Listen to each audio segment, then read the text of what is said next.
Ouvriers de la foi, je vous salue. Dans cet épisode, nous allons parler du métier de charpentier. Le charpentier est un bâtisseur de maisons. Il s'assure que l'assemblage qu'il construit est bien stable. C'est un métier manuel noble qui a pour but de mettre les personnes et des familles complètes à l'abri.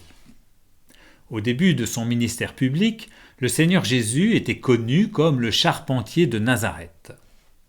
Mais le Seigneur Jésus n'est pas venu dans ce monde pour construire des maisons comme on pourrait faire du bien en faisant des œuvres humanitaires.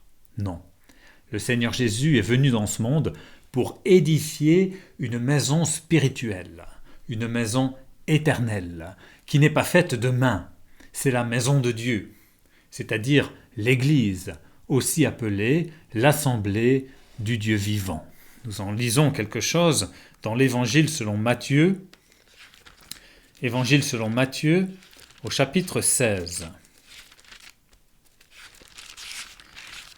Matthieu, chapitre 16, verset 16.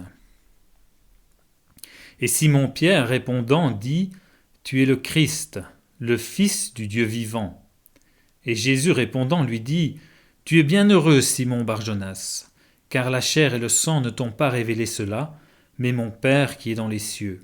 Et moi aussi, je te dis que tu es Pierre, et sur ce roc, je bâtirai mon assemblée.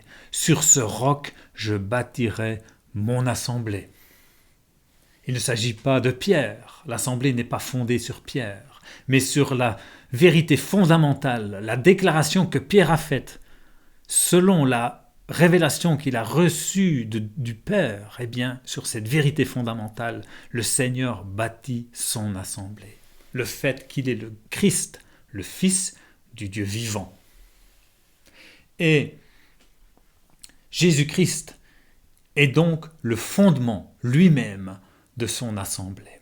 Il est le roc, celui qui est le même hier, aujourd'hui, éternellement, qui ne change pas. Et nous voyons qu'il est le fondement de l'assemblée dans la première épître aux Corinthiens,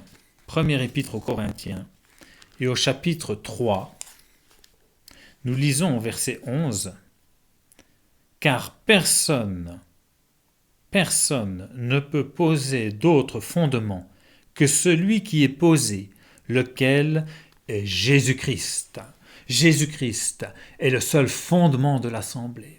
Il est le fondement. Il est aussi appelé la maîtresse pierre de coin. Il est aussi appelé la pierre angulaire, selon laquelle tout l'édifice sera aligné et ajusté.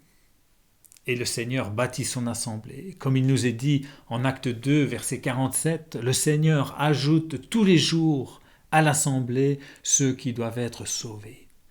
Nous tous les rachetés, nous sommes comparés à des pierres vivantes.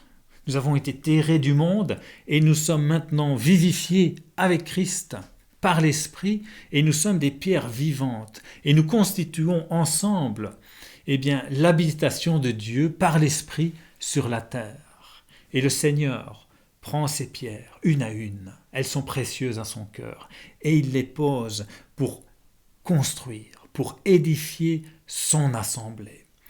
Et nous sommes fondés sur Christ, nous sommes centrés sur Christ, nous sommes alignés sur Christ, et nous sommes alignés les uns aux autres selon la sagesse même du Seigneur Jésus qui est le grand bâtisseur de l'assemblée.